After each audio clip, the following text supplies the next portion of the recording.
Selamat datang di channel Audio Story Indonesia. Jangan lupa like, komen, dan subscribe untuk mengetahui episode selanjutnya. Kisah kali ini menceritakan tentang pesantren kilat yang dilakukan oleh puluhan siswa di sekolahnya. Namun ternyata pesantren kilat ini tidak berujung damai. Apa saja yang terjadi pada siswa-siswi itu? Tonton video ini sampai akhir. Langit senja mulai menggelap ketika puluhan siswa tiba di sekolah untuk mengikuti pesantren kilat. Beberapa dari mereka tampak bersemangat, sementara yang lain terlihat lelah dan enggan. Acara ini wajib bagi siswa kelas 10 dan 11, sebuah tradisi tahunan sekolah dalam menyambut bulan Ramadan. Fajar melangkah pelan menuju aula bersama dua sahabatnya, Dimas dan Aldi. Gue masih gak habis pikir, kenapa kita harus nginep di sekolah? Kalau cuma ceramah dan ngaji, kenapa gak pulang aja malamnya? Keluh Aldi sambil mengangkat tasnya ke pundak. Dimas terkekeh. Biar makin afdal, katanya. Lagi pula, gak setiap tahun kita bisa ngerasain suasana Ramadan di sekolah kayak gini. Fajar tidak banyak bicara. Dari awal dia sudah merasa ada yang ganjil. Sejak turun dari motor, udara di sekitar sekolah terasa lebih dingin dari biasanya. Angin berembus pelan, membawa bau tanah basah yang aneh. Ia menoleh ke arah bangunan sekolah yang mulai gelap.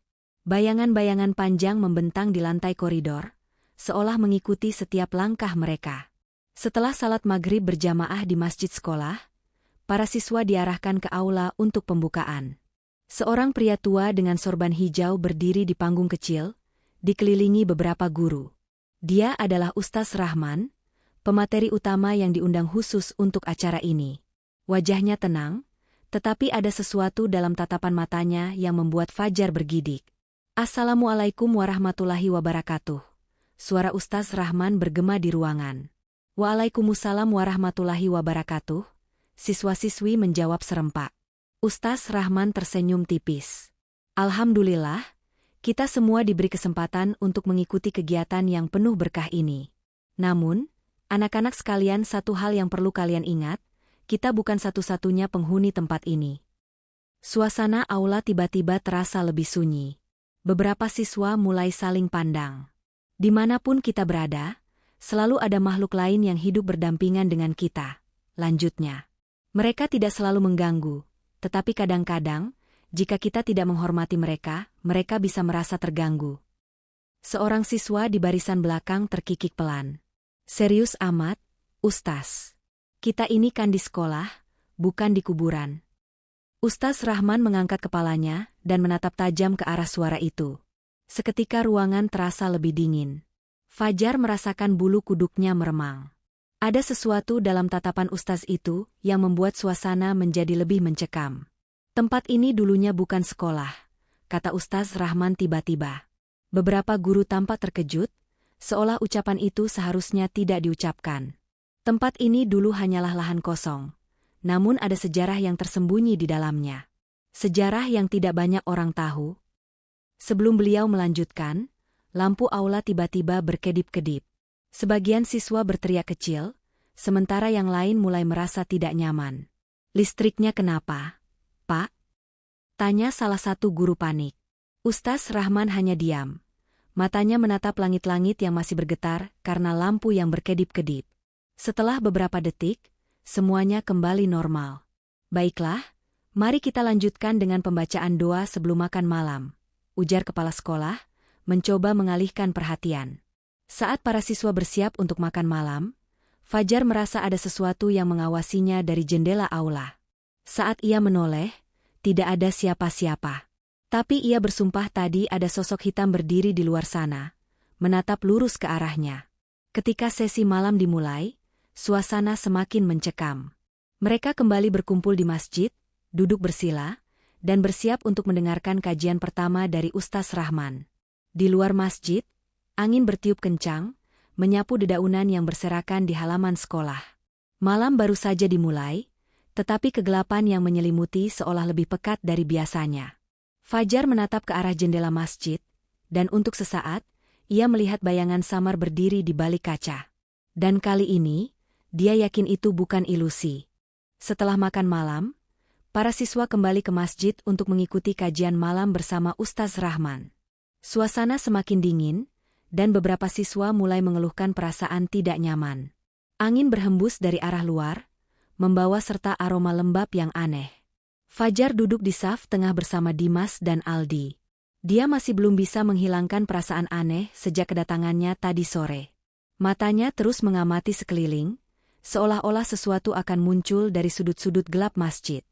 Ustaz Rahman berdiri di depan mimbar, memulai kajian dengan suara tenang.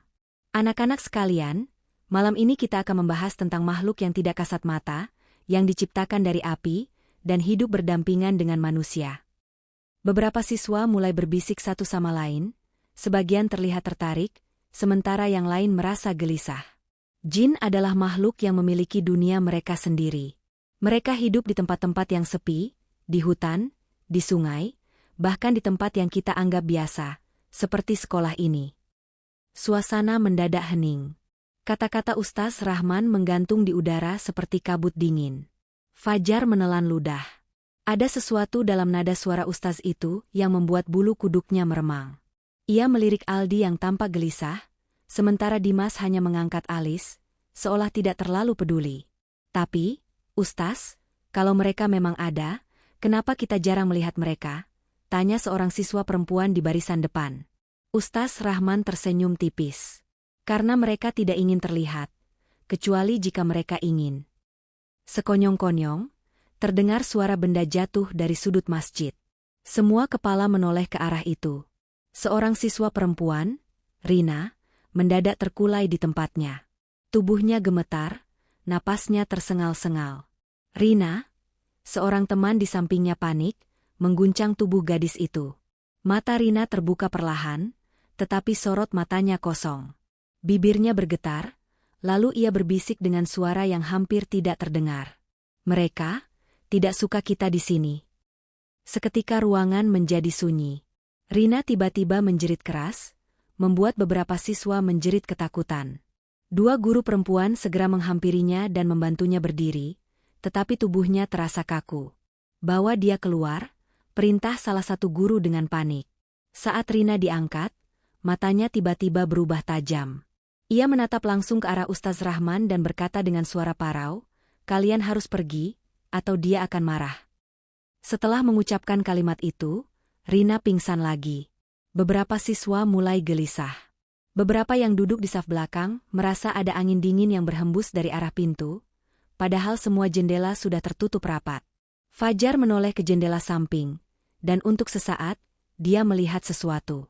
Bayangan hitam berdiri di luar, mengawasinya dari balik kaca. Tapi saat dia mengedipkan mata, bayangan itu menghilang. "Tenang, anak-anak." Ustaz Rahman menenangkan mereka. "Jangan takut. Teruslah berzikir, karena tidak ada yang lebih kuat dari kekuasaan Allah."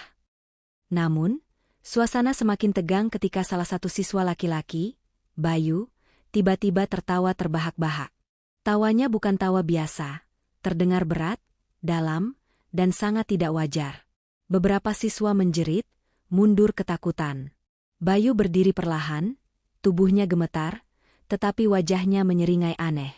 "Bayu, kamu kenapa?" tanya salah satu guru dengan suara cemas. Tapi Bayu tidak menjawab. Ia hanya menatap lurus ke arah Ustaz Rahman, senyumnya melebar. "Dia marah," katanya dengan suara yang bukan miliknya. Ustaz Rahman tidak menunjukkan ketakutan sedikitpun. Ia hanya menarik napas dalam dan mulai membaca ayat-ayat suci dengan suara tegas. Saat lantunan ayat itu bergema di dalam masjid, Bayu mulai mengerang kesakitan. Tangannya mencengkeram kepalanya, seolah ada sesuatu yang hendak keluar dari tubuhnya. "Allahu Akbar!" teriaknya sebelum tubuhnya terjatuh lemas ke lantai. Siswa-siswa lain hanya bisa terpaku, sebagian dari mereka mulai menangis ketakutan. Ustaz Rahman menatap ke sekeliling dengan mata tajam. "Mulai malam ini, jangan pernah tinggalkan ibadah kalian. Jangan menyendiri. Dan yang terpenting..." Dia berhenti sejenak, lalu menatap lurus ke arah pintu masuk masjid yang terbuka sedikit karena angin. "Jangan pernah menoleh ke belakang jika mendengar ada yang memanggil nama kalian di malam hari." Fajar menelan ludah. Ada sesuatu dalam nada bicara Ustaz Rahman yang membuatnya semakin yakin, pesantren kilat ini bukanlah kegiatan biasa. Di luar masjid, Angin berhembus semakin kencang. Dan dari kejauhan, terdengar suara seseorang berbisik di dalam kegelapan. Setelah kejadian mengerikan di masjid, para siswa dipindahkan ke kelas-kelas untuk beristirahat. Guru-guru berusaha menenangkan mereka, mengatakan bahwa kejadian tadi hanyalah gangguan sementara. Namun, sebagian besar siswa masih merasa gelisah. Beberapa dari mereka berbisik satu sama lain, membicarakan Rina dan Bayu yang sempat kesurupan. Fajar, Dimas, dan Aldi duduk di salah satu kelas di lantai 2. Mereka memilih kelas yang agak jauh dari masjid, berharap bisa beristirahat dengan tenang. Namun, perasaan tidak nyaman masih menyelimuti mereka. Aku nggak habis pikir, gumam Aldi sambil memeluk lututnya. Tadi itu serius banget, kan? Gue sampai merinding lihat ekspresi Bayu pas dia. Ya, pas dia berubah. Dimas menghela napas. Iya, dan Rina juga. Kayak ada sesuatu yang ngerasuki mereka. Fajar hanya diam. Sejak tadi, dia merasa ada sesuatu yang salah. Masih teringat jelas bayangan hitam yang sempat ia lihat di luar jendela masjid. Entah kenapa, ia merasa sosok itu masih ada di sekitar mereka. Guru-guru mengingatkan mereka untuk segera tidur. Namun, meskipun mereka mencoba memejamkan mata, suara-suara aneh mulai terdengar. Pada awalnya, suara itu hanya terdengar samar, seperti angin yang bertiup pelan. Tapi lama-lama, suara itu berubah menjadi suara langkah kaki di koridor. Tuk, tuk, tuk. Fajar membuka matanya perlahan. Ia melirik ke arah pintu kelas yang sedikit terbuka. Lampu koridor sudah dimatikan, hanya ada sedikit cahaya dari jendela yang menghadap ke halaman. Langkah kaki itu berhenti tepat di depan pintu kelas mereka. Fajar menahan napas. Ia melirik ke arah Aldi dan Dimas, yang juga tampak terjaga. Lo denger, kan? Bisik Aldi dengan suara gemetar. Dimas mengangguk. Mereka bertiga menatap pintu dengan waspada. Tiba-tiba, terdengar suara ketukan pelan. Tok, tok, tok. Aldi langsung menutup mulutnya sendiri agar tidak berteriak. Siapa itu? Bisik Dimas dengan suara bergetar. Tidak ada jawaban. Fajar menelan ludah. Ia hendak berdiri untuk melihat keluar, tetapi tiba-tiba pintu kelas berderit dan terbuka perlahan. Koridor tampak kosong. Tidak ada siapapun di luar sana. Mereka saling pandang, jantung berdebar keras. Suasana semakin mencekam. Dan kemudian, mereka mendengarnya. Sebuah suara kecil. Bukan langkah kaki, bukan suara angin. Melainkan suara seseorang yang berbisik. Tolong. Aldi langsung mencengkeram lengan Dimas dengan kuat. Bro, gue nggak suka ini, kita harus keluar dari sini. Tapi sebelum mereka bisa bergerak, papan tulis di kelas tiba-tiba berbunyi keras, seperti ada yang menggaruknya dengan kuku. Ceklek. Lampu kelas tiba-tiba mati. Ruangan berubah menjadi gelap gulita. Aldi mulai panik, Dimas mencoba meraih senter dari ponselnya, dan Fajar hanya bisa duduk diam dengan napas memburu. Dalam gelap, suara bisikan itu terdengar lagi. Kali ini lebih dekat. Pergi, sebelum semuanya terlambat. Fajar merasakan bulu kuduknya berdiri. Suara itu berasal dari sudut kelas, tepat di dekat papan tulis. Dimas akhirnya berhasil menyalakan senter ponselnya dan mengarahkannya ke sana. Mereka semua terperanjat. Di papan tulis, entah bagaimana caranya, muncul tulisan yang tidak ada sebelumnya. Aku masih di sini. Aldi langsung berdiri, wajahnya pucat. Kita harus keluar sekarang juga. Namun, sebelum mereka bisa bergerak, sesuatu yang lebih mengerikan terjadi. Dari luar jendela, di lantai 2, muncul sosok yang menempel di kaca. Sosok itu bukan manusia. Matanya hitam pekat, wajahnya pucat dengan luka menganga di pipinya. Ia tersenyum lebar, memperlihatkan deretan gigi yang tajam dan menguning. Tangannya yang kurus dan panjang menempel di kaca, jemarinya bergerak perlahan, seperti sedang menggaruk permukaannya. Aldi menjerit, Dimas terjatuh ke belakang, sementara Fajar tidak bisa bergerak. Sosok itu mencondongkan kepalanya ke arah mereka, lalu berbicara dengan suara serak dan menyeramkan. Kenapa kalian di sini? Lalu, kaca jendela tiba-tiba retak. Mereka bertiga langsung berlari keluar kelas, tanpa menoleh ke belakang. Beberapa siswa lain yang mendengar teriakan mereka ikut panik, sementara guru-guru yang berjaga di lorong berusaha menghentikan mereka. "Ada apa? Kenapa kalian berteriak?" tanya salah satu guru. Fajar, masih terengah-engah, hanya bisa menunjuk ke arah jendela kelas mereka. Namun, ketika semua orang melihat ke sana, tidak ada apa-apa. Tidak ada sosok menyeramkan, tidak ada retakan di kaca, dan tulisan di papan tulis pun menghilang. Mereka bertiga saling pandang, masih terengah-engah, sementara para guru mencoba menenangkan mereka. "Sudah, kembali ke tempat kalian. Jangan buat suasana jadi kacau," kata salah satu guru. Aldi ingin protes, ingin menjelaskan bahwa mereka tidak berbohong, tapi Dimas menarik lengannya. "Udah, nggak ada gunanya. Mereka nggak bakal percaya," bisik Dimas. Mereka akhirnya kembali ke kelas lain, tetapi ketakutan masih tersisa di wajah mereka. Dan Fajar masih belum bisa melupakan tatapan makhluk itu. Karena jauh di dalam hatinya, ia tahu bahwa ini baru permulaan. Di luar sana, di dalam kegelapan sekolah ini, sesuatu sedang mengawasi mereka. Setelah kejadian mengerikan di kelas tadi malam, Fajar, Dimas, dan Aldi nyaris tidak bisa tidur. Mereka memilih tidur berdesakan di salah satu sudut kelas lain, menjauh dari jendela dan pintu, sambil terus berusaha mencerna kejadian yang mereka alami. Pagi pun tiba. Cahaya matahari yang masuk dari jendela terasa sedikit menenangkan, tetapi suasana sekolah masih terasa aneh. Beberapa siswa yang mendengar tentang kejadian di masjid dan kelas mulai terlihat cemas. Bahkan ada yang meminta izin pulang, tetapi guru-guru menenangkan mereka, mengatakan bahwa semua akan baik-baik saja. Namun, Fajar tahu bahwa itu tidak benar. Ia, Dimas, dan Aldi duduk di bawah pohon besar di halaman sekolah setelah sarapan. Mereka masih belum bisa melupakan sosok mengerikan yang mereka lihat semalam. "Kita nggak mungkin cuma diam aja," kata Fajar akhirnya.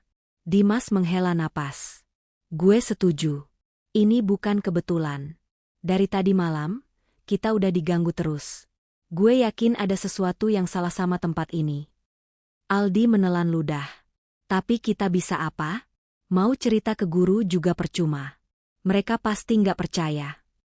Fajar berpikir sejenak. Lalu, ia teringat sesuatu. "Gue pernah dengar dari kakak kelas tahun lalu, katanya di sekolah ini ada ruangan yang dikunci dan nggak boleh dibuka." Dimas dan Aldi langsung menoleh. "Serius?" tanya Aldi. "Iya," Fajar mengangguk. "Gue nggak pernah tahu di mana tepatnya. Tapi katanya, ruangan itu pernah dipakai sebagai gudang sebelum akhirnya ditutup. Nggak ada yang boleh masuk ke sana." Dimas menatap sekeliling. Mungkin itu ada hubungannya sama semua kejadian aneh ini. Aldi mulai gelisah. "Lo mau nyari ruangan itu? Gila apa?" Fajar mengangguk mantap. "Gue nggak bisa tenang kalau nggak cari tahu." Aldi terlihat ragu, tetapi akhirnya ia menyerah. "Gue benci ini, tapi gue juga nggak mau dikejar-kejar setan terus." Setelah memastikan suasana cukup sepi, mereka bertiga mulai menyusuri sekolah. Mereka berjalan melewati lorong-lorong kosong, memperhatikan setiap pintu kelas yang ada. Beberapa guru masih sibuk dengan persiapan acara siang nanti, sehingga tidak ada yang memperhatikan mereka. Akhirnya, mereka sampai di sebuah koridor yang lebih gelap dari yang lain. Di ujungnya, ada sebuah pintu kayu tua dengan rantai besi melilit pegangan pintunya. Pintu itu terlihat berbeda dari yang lain. Catnya mengelupas, dan di beberapa bagian kayunya tampak retak. Seolah sudah sangat lama tidak disentuh manusia. "Ini dia," gumam Fajar. Aldi menelan ludah. "Gue punya firasat buruk soal ini, bro." Dimas mencoba menarik rantai besinya. Dikunci rapat. Fajar mengamati pintu itu dengan seksama. Ada sesuatu yang membuatnya merasa tidak nyaman. Bukan hanya karena tampilan pintunya, tetapi karena udara di sekitarnya terasa lebih dingin. Dan kemudian, mereka mendengar sesuatu. Ketukan dari dalam. Tok, tok, tok. Mereka bertiga membeku. Tidak ada siapapun di lorong itu kecuali mereka. Tapi jelas sekali, ada sesuatu di balik pintu yang mengetuk dari dalam. Tok, tok, tok. Kali ini lebih keras. Aldi mundur beberapa langkah, wajahnya ketakutan. "Bro, gue nggak suka ini, kita pergi aja." Namun, sebelum mereka bisa berbalik, terdengar suara lain. Suara seseorang berbisik dari balik pintu. "Buka, aku sudah menunggu." Dimas langsung mundur, menarik Fajar menjauh. "Kita pergi sekarang." Fajar masih terpaku, tetapi tatapan Dimas yang panik membuatnya akhirnya bergerak. Mereka bertiga segera berlari menjauh dari lorong itu, meninggalkan pintu yang masih berdiri diam dalam kesunyian. Saat mereka sampai di halaman, napas mereka masih tersengal-sengal. "Kita harus kasih tahu seseorang," kata Aldi dengan panik. "Tapi siapa yang bakal percaya?" tanya Dimas. Fajar mengusap wajahnya. "Mungkin Ustaz Rahman." Mereka akhirnya memutuskan untuk mencari Ustaz Rahman. Saat mereka menemukannya di ruang guru, Ustaz itu tampak sedang duduk dengan wajah serius, seolah sudah mengetahui sesuatu. "Ustaz, kami..." Fajar terhenti ketika melihat ekspresi Ustaz Rahman yang tiba-tiba berubah. Mata pria tua itu mengamati mereka dengan tajam. "Kalian sudah melihat pintu itu, bukan?" Mereka bertiga saling pandang. "Bagaimana Ustaz tahu?" tanya Dimas. Ustaz Rahman menarik napas dalam, lalu menatap mereka dengan serius. "Karena kalian bukan orang pertama yang menemukannya." Fajar merasa jantungnya berdegup lebih cepat. "Apa maksud Ustaz?" Ustaz Rahman terdiam sejenak sebelum akhirnya berkata, "Apa yang ada di balik pintu itu, seharusnya tidak pernah dibangunkan." Suasana ruangan mendadak terasa lebih dingin. Di luar jendela, angin berhembus pelan. Dan dari kejauhan, terdengar suara ketukan lagi. Tok, tok, tok. Fajar, Dimas, dan Aldi duduk dengan tegang di depan Ustaz Rahman. Setelah mendengar pernyataan bahwa pintu di ujung lorong itu tidak seharusnya dibuka, perasaan mereka semakin tidak tenang. "Ustaz," Fajar akhirnya memberanikan diri bertanya, "apa yang sebenarnya ada di balik pintu itu?" Ustaz Rahman terdiam sejenak, sebelum akhirnya berkata dengan suara rendah, "Bertahun-tahun lalu, sebelum sekolah ini direnovasi, ruangan itu adalah gudang. Tapi suatu malam, seorang siswa kerasukan setelah berani-beraninya masuk ke dalam. Dia ditemukan pagi harinya dalam keadaan linglung, tubuhnya penuh luka cakaran, dan yang paling menyeramkan, dia terus berbisik, 'Aku melihatnya, aku melihatnya.'" Aldi merinding. "Melihat apa, Ustaz?" Ustaz Rahman menghela napas dalam. "Kami tidak tahu pasti. Tapi sejak saat itu, ruangan itu dikunci, dirantai, dan tidak ada yang diperbolehkan masuk." Suasana semakin mencekam. Di luar, awan mendung mulai menggantung di langit. Seakan-akan sesuatu sedang menunggu. Sampai akhirnya, teriakan menggema di luar ruang guru. Mereka bertiga spontan berdiri. Ustaz Rahman segera keluar ruangan, diikuti oleh mereka. Saat tiba di lapangan, pemandangan yang mereka lihat membuat darah mereka berdesir. Beberapa siswa tergeletak di tanah, tubuh mereka gemetar hebat. Beberapa lainnya meracau dengan suara yang bukan milik mereka. Dan yang paling mengerikan, Rina dan Bayu, yang sebelumnya kerasukan, kini berdiri di tengah lapangan dengan senyum lebar di wajah mereka. Namun, mata mereka bukan lagi seperti manusia. Pupil mereka membesar, nyaris menutupi seluruh bola mata. Seorang guru mencoba mendekat, tetapi tiba-tiba Rina menatapnya tajam dan guru itu terlempar ke belakang tanpa disentuh. Histeria langsung terjadi. Beberapa siswa menjerit ketakutan, sementara yang lain mencoba melarikan diri. Namun, seolah ada kekuatan tak terlihat, beberapa dari mereka tiba-tiba jatuh ke tanah, tubuh mereka kejang. Ustaz Rahman segera bertindak. Ia mengangkat tangannya, melantunkan ayat suci dengan suara tegas. Namun yang terjadi selanjutnya membuat jantung Fajar nyaris berhenti. Bayu tertawa, bukan suara tawanya, tetapi suara berat yang bergema, seperti ada lebih dari satu makhluk yang tertawa dalam tubuhnya. "Apa kau pikir? Itu akan menghentikanku?" Fajar merasakan hawa dingin yang menyelimuti tubuhnya. Ini bukan lagi kerasukan biasa, ini sesuatu yang jauh lebih kuat. "Fajar," bisik Dimas dengan wajah pucat, "kita harus pergi dari sini. Sekarang." Namun sebelum mereka bisa bergerak, Rina menoleh ke arah mereka dengan gerakan cepat yang tidak manusiawi. "Kalian," suaranya terdengar aneh, "berlapis, kalian sudah membuka pintu itu." Fajar membelalak. Tidak, kami tidak membukanya.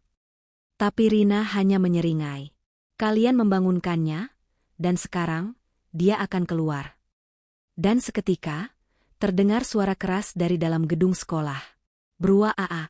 Seolah ada sesuatu yang menerjang pintu dengan kekuatan besar. Para siswa semakin panik.